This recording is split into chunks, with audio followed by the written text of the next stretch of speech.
Au moment où mon badge a cessé de fonctionner, j'ai su que c'était lundi matin, à 8h10, et j'avais exactement 10 minutes de retard.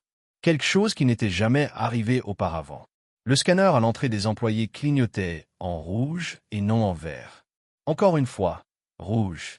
Je l'ai glissé une troisième fois avant que quelqu'un de la comptabilité ne passe avec un regard compatissant. Tu devrais peut-être aller directement dans le hall principal, Jessica. Il vous attend. Je n'avais pas besoin de lui demander qui il était. Et à ce moment-là, ma poitrine s'est serrée, non pas de peur, mais d'incrédulité. Je m'appelle Jessica Harper. J'ai 38 ans, je suis mère célibataire d'une fille de 6 ans nommée Lily, et j'ai travaillé 70 semaines au cours des 3 dernières années en tant que directrice principale des opérations chez Darrington Technologies. Au cours de ces 3 années, j'ai raté des anniversaires, des rendez-vous chez le médecin et même la remise des diplômes de Lily à la maternelle. Tout cela pour respecter les délais, combler les pénuries d'équipe, franchement, empêcher l'entreprise d'imploser au cours de son expansion agressive.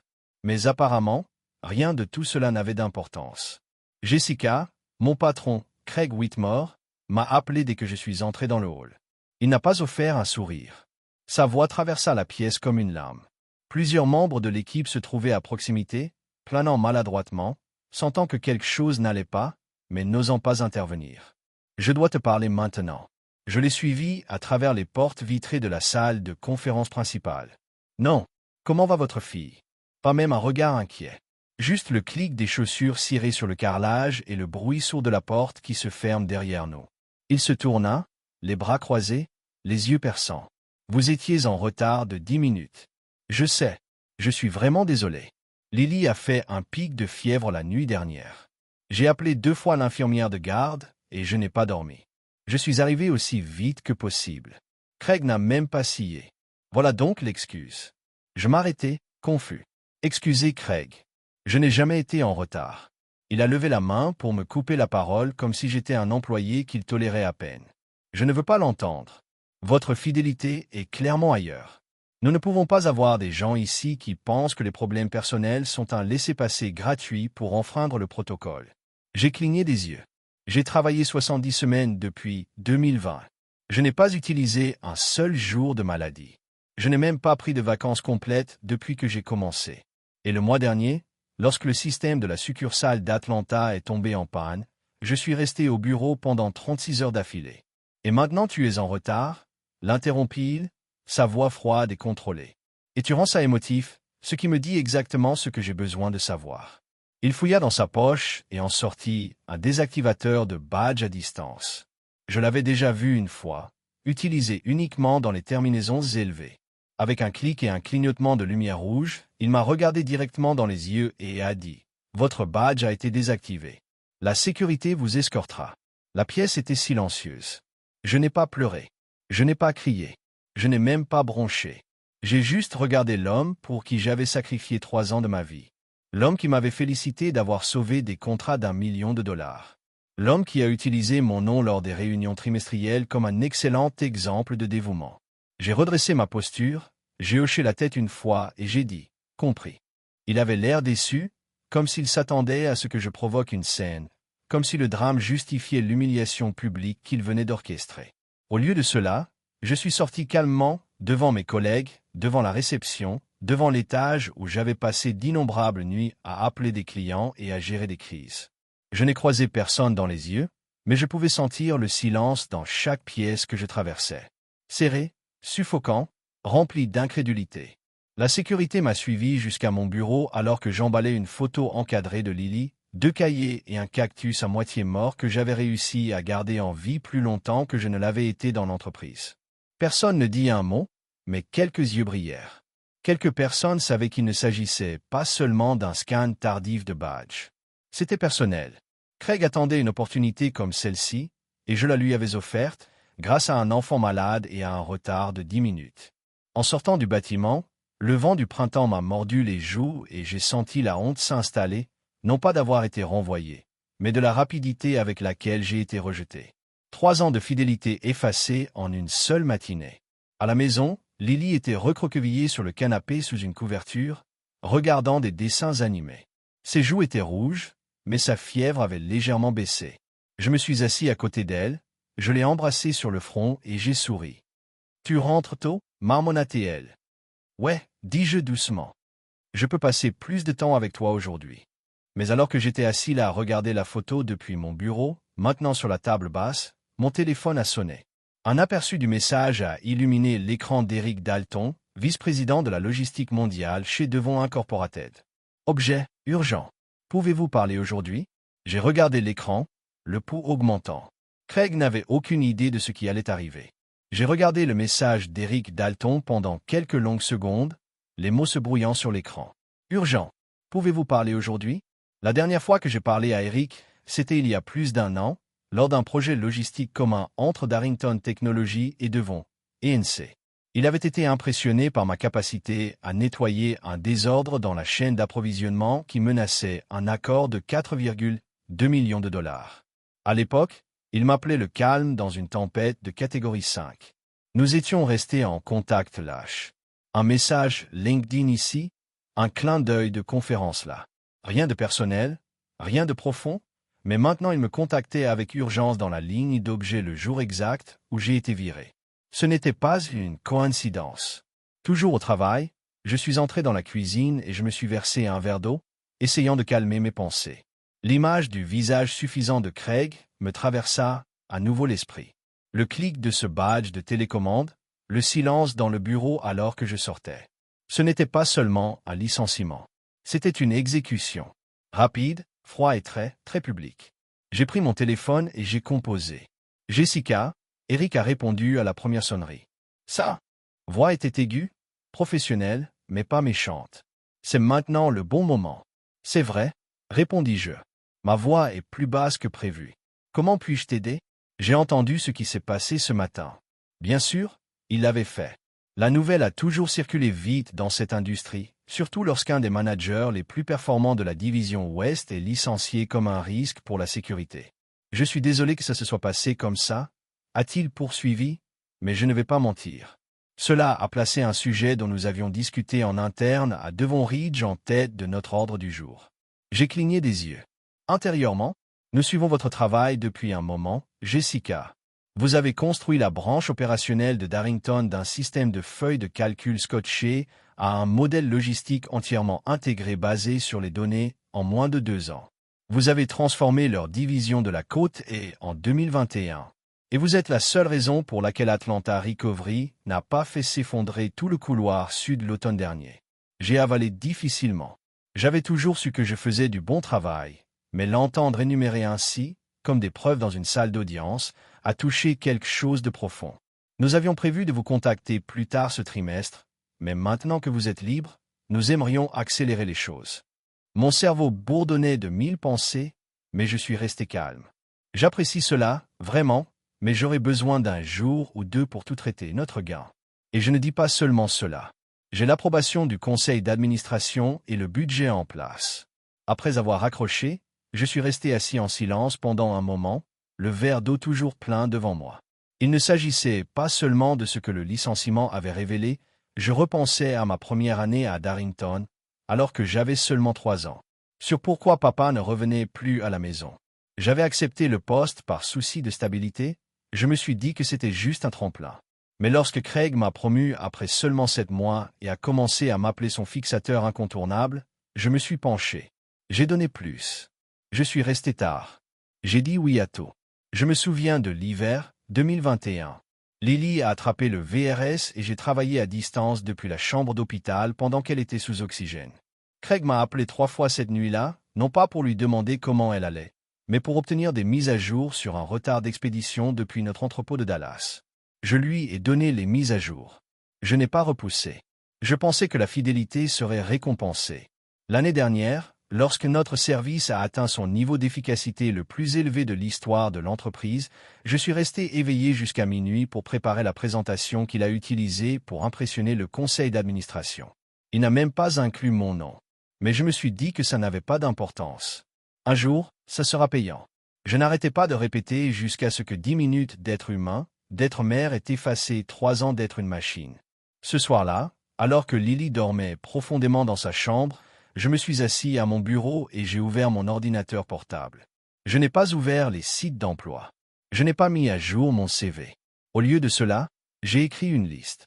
Tout ce que j'avais fait au cours des 3 dernières années allait au-delà de mes attentes. 16 quarts de nuit, 3 récupérations de projets majeurs, 11,7 millions de comptes épargnés, aucun jour de vacances pris, un enfant élevé seul. En regardant cette liste, la colère que je ne m'étais pas permis de ressentir a commencé à monter.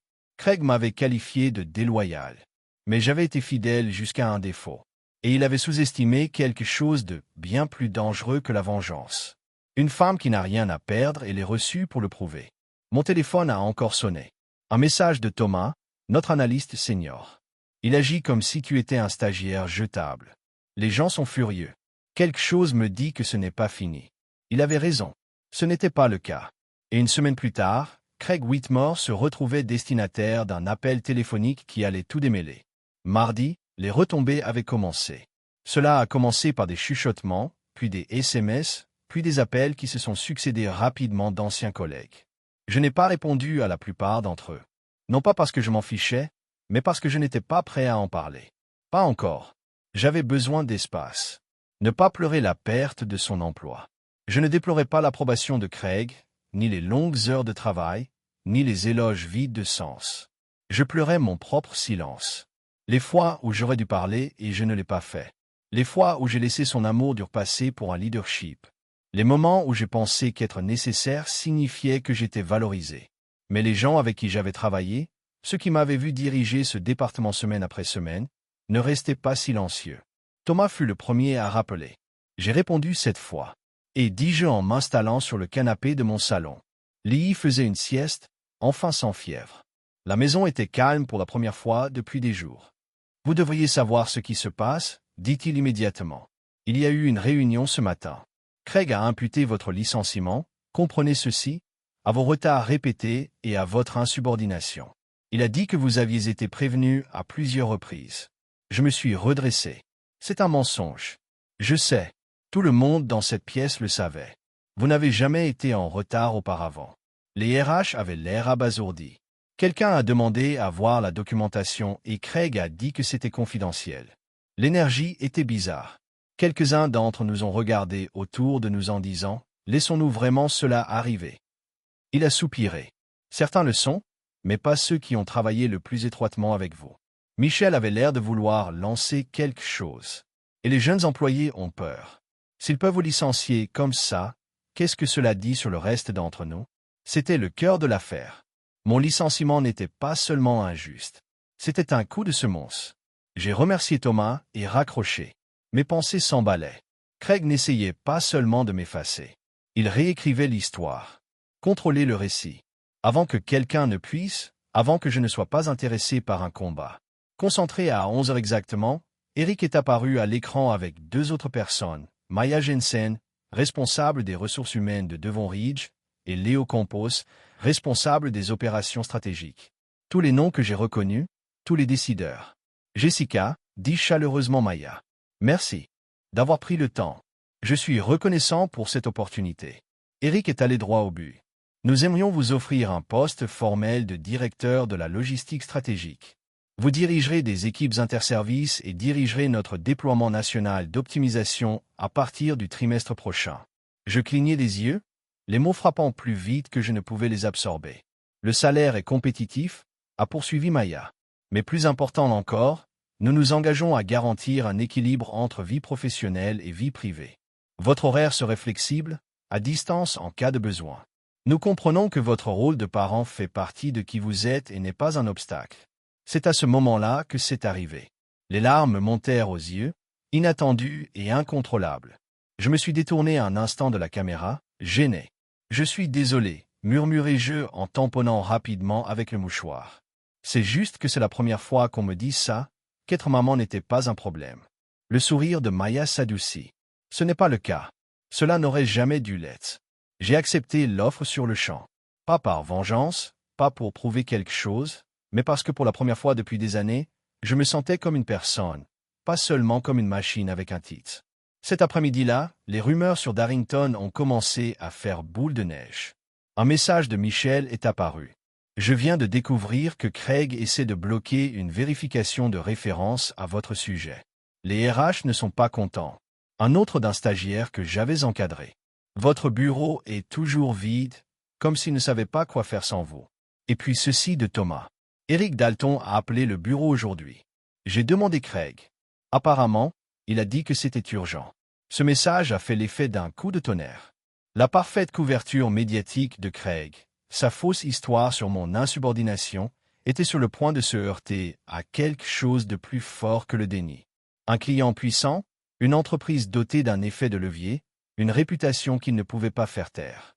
Il pensait pouvoir m'effacer devant tout le bureau et repartir indemne. Mais ce qu'il n'a pas réalisé, c'est que j'avais laissé plus qu'un simple cactus et une photo encadrée sur mon bureau. J'avais laissé derrière moi une réputation, une ondulation. Et maintenant, le vent commençait à tourner. Jeudi matin, l'image soigneusement fabriquée de Craig était en train de se fissurer. Et cette fois, ce n'était pas à huis clos. Michel m'a appelé, sa voix basse mais rapide, comme si elle sortait juste pour parler. Vous ne croirez pas ce qui se passe ici. Je m'appuyais contre le comptoir de ma cuisine, le téléphone collé à mon oreille. Craig a eu une réunion d'urgence avec l'équipe de direction dès ce matin. Quelque chose à propos de contenir de la désinformation, mais personne ne sait même ce que cela signifie. Ensuite, nous avons reçu un email à l'échelle de l'entreprise demandant aux employés de ne pas commenter les questions de personnel. C'était bizarre. Je pourrais l'imaginer. La bousculade paniquée, les vagues menaces masquées comme des rappels politiques, les signes montrant que quelqu'un perd le contrôle mais essaie désespérément de prétendre le contraire. Michel a poursuivi, on dit que Devon a encore appelé. Pas seulement Eric, leur équipe juridique. Apparemment, Craig essaie d'enterrer votre licenciement sous couvert de problèmes de sécurité afin qu'il n'ait pas à expliquer pourquoi leur contact opérationnel préféré a soudainement disparu. Je me suis laissé ressentir la moindre once de satisfaction. Pas de jubilation, pas de vengeance, de reconnaissance. Plus tard dans l'après-midi, j'ai reçu un message des ressources humaines, pas de Darrington, mais de l'équipe RH de Devon Ridge, confirmant les formalités administratives de mon nouvel employé et le calendrier d'intégration. C'était le début officiel de mon prochain chapitre. Planifier un appel avec Eric pour clarifier les choses. Eric a refusé. Il a dit qu'il en parlerait au conseil d'administration. C'est à ce moment-là que j'ai su. Ce n'était pas seulement une victoire personnelle. C'était un changement. L'arrogance d'un homme mettait en danger des millions de personnes dans des partenariats. Vous ne vous contentez pas d'humilier votre employé le plus performant devant une entreprise et de vous attendre à en repartir sans faute. Pas lorsque cet employé avait bâti les relations sur lesquelles vous comptiez. Vendredi arriva, le jour où Craig reçut l'appel. Je n'en ai pas été témoin, mais je n'en avais pas besoin. Les conséquences en disaient assez. Le message de Thomas arriva en premier. Craig a quitté le bureau en trombe après un appel de 40 minutes. Il a claqué sa porte si fort que les lumières ont vacillé. Personne ne l'a revu depuis. Quelques minutes plus tard, Michel a ajouté, confirmé. Devon Ridge se retire. Ils ont dit qu'ils réévaluaient les relations avec les fournisseurs externes, ce qui est essentiellement un code pour que nous ayons terminé. Et juste comme ça, le numéro dont Craig s'était vanté à chaque réunion du conseil d'administration, le comte Darrington de Ridge, lui échappait entre les doigts. Je me demandais s'il avait pensé au moment où il m'avait traité de déloyal. S'il le rejouait dans son esprit. La façon dont il a désactivé mon badge devant l'équipe, la façon dont il s'attendait à ce que je m'effondre. Au lieu de cela, je suis sorti dignement, avec mon nom intact. Et maintenant, une semaine plus tard, le silence que j'avais laissé derrière moi s'était transformé en un écho si fort que même le conseil d'administration ne pouvait l'ignorer. Ce soir-là, après que Lily se soit couchée, je me suis assis sur le balcon avec un verre de thé, regardant la ville briller au crépuscule. Mon téléphone a sonné. Numéro inconnu. Je l'ai laissé sonner. Laissez-le aller à la messagerie vocale. Une minute plus tard, la transcription est apparue. Jessica, voici Heather Chambers, présidente du conseil d'administration de Darrington. J'aimerais parler avec vous des développements récents. Si vous le souhaitez, veuillez me rappeler dans les meilleurs délais. J'ai souri légèrement, plaçant le téléphone face vers le bas. Il commençait à réaliser la vérité. Ce leadership n'est pas prouvé dans les titres ou les bureaux de coin. C'est prouvé quand la tempête frappe et qui tient la ligne. Craig n'avait pas dirigé. Il avait contrôlé. Il avait dominé, microgéré et militarisé la politique. Mais lorsque la pression est arrivée, il n'avait aucune base sur laquelle s'appuyer. Pas de confiance, pas d'équipe. Il avait confondu la peur avec le respect. Et maintenant, Sans moi pour supporter le poids, tout s'effondrait. Lundi marquerait le début de mon nouveau poste à Devon Ridge. Une entreprise qui valorise plus que la simple disponibilité. Une entreprise qui considérait la maternité comme une force et non comme un handicap. Une entreprise qui avait mon nom sur la porte avant même que j'entre. Mais avant cela, j'avais encore une décision à prendre. Prendre l'appel du président du conseil d'administration ou laisser Craig faire enfin face aux conséquences de sa propre conception. Je n'en étais pas encore sûr, mais je le savais. Ce qu'il m'a fait n'allait pas être oublié. Parce que parfois, la vengeance la plus puissante n'est pas bruyante. C'est voir tout ce qu'ils ont construit s'effondrer sans jamais avoir à élever la voix. Lundi est arrivé avec un air frais, mais en moi, c'était comme le printemps. J'ai fermé mon meilleur blazer, celui que je gardais pour des revues trimestrielles qui ne menaient nulle part, et j'ai attaché mes cheveux en arrière. En me regardant dans le miroir, j'ai réalisé quelque chose d'étrange. Je n'étais pas nerveux, même pas un peu. Pour la première fois depuis des années, je n'entrais pas dans un immeuble où je devais prouver ma place. Cette fois, j'avais été invité pour ce que j'avais déjà fait et pour qui j'étais déjà. Lily se tenait dans le couloir, tenant son sac à dos. « Tu vas travailler aujourd'hui, maman ?»« Je suis. » J'ai souri à un tout nouvel emploi. Elle pencha la tête. « Est-ce qu'ils savent que tu es ma mère ?»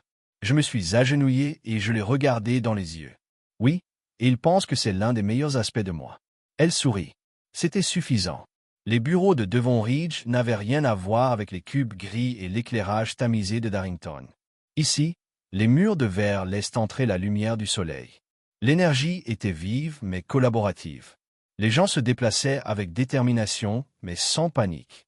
À la réception, j'ai été accueilli avec un badge de bienvenue déjà imprimé, un carnet griffé et une carte manuscrite d'Eric. « Jessica, nous sommes ravis de vous avoir. Votre réputation vous précède. Construisons quelque chose d'incroyable. » Je n'avais même pas atteint mon bureau lorsque 2 chefs d'équipe se sont présentés et m'ont proposé de me guider à travers leurs projets ouverts.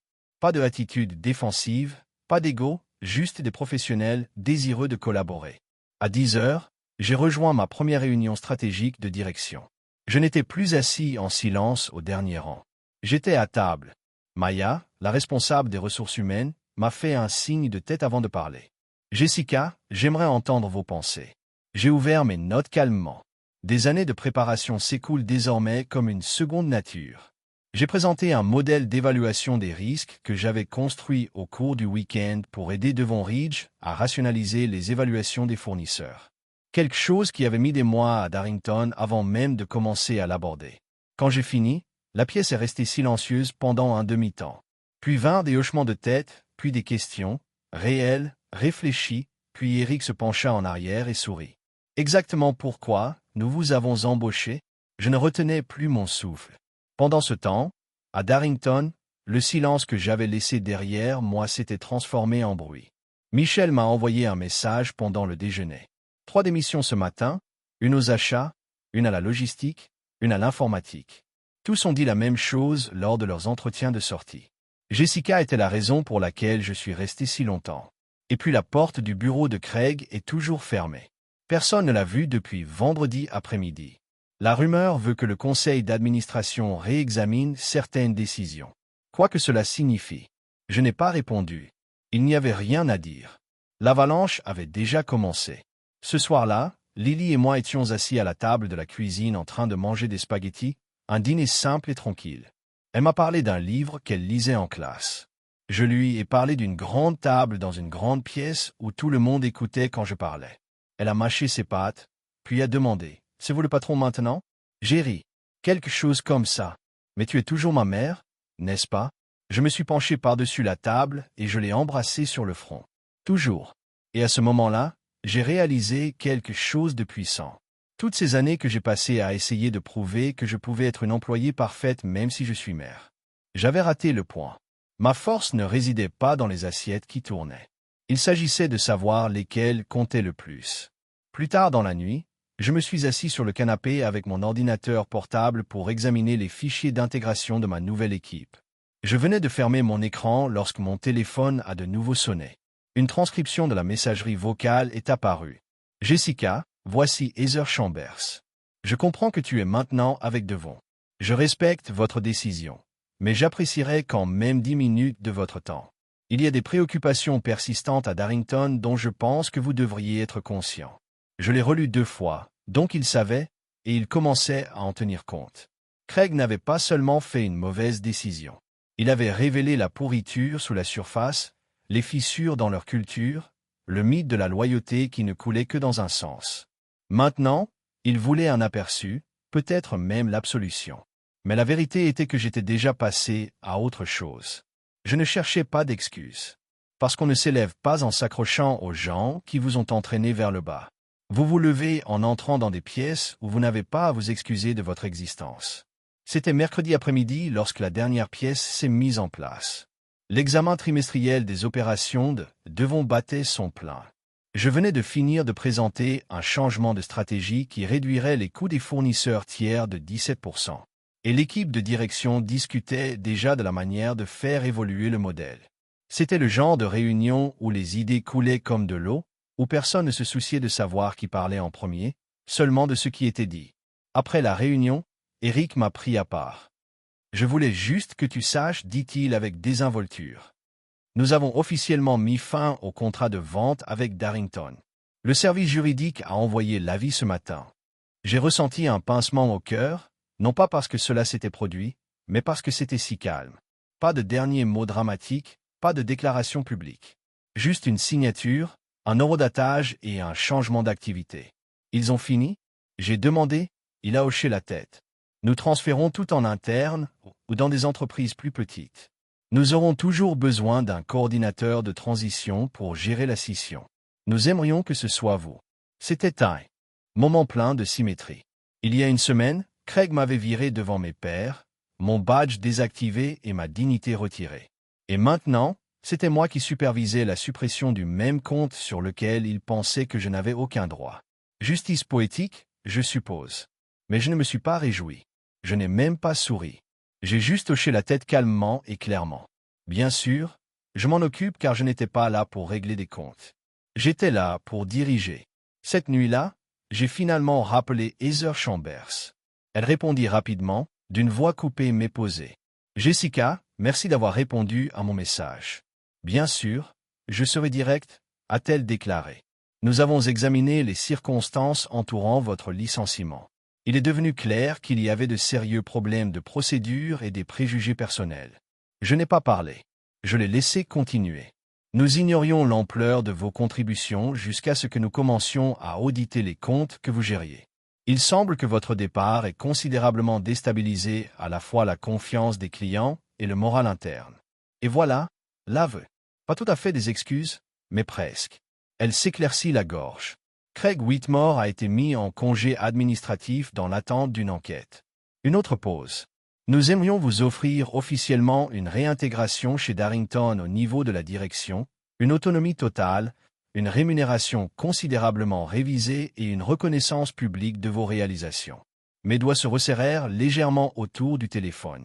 Il aurait été facile d'imaginer ce moment il y a une semaine, d'en avoir envie, de l'attendre, de vouloir qu'il revienne me voit vraiment après toutes ces années. Mais quelque chose en moi avait changé. Je ne voulais pas d'un titre né du contrôle des dégâts.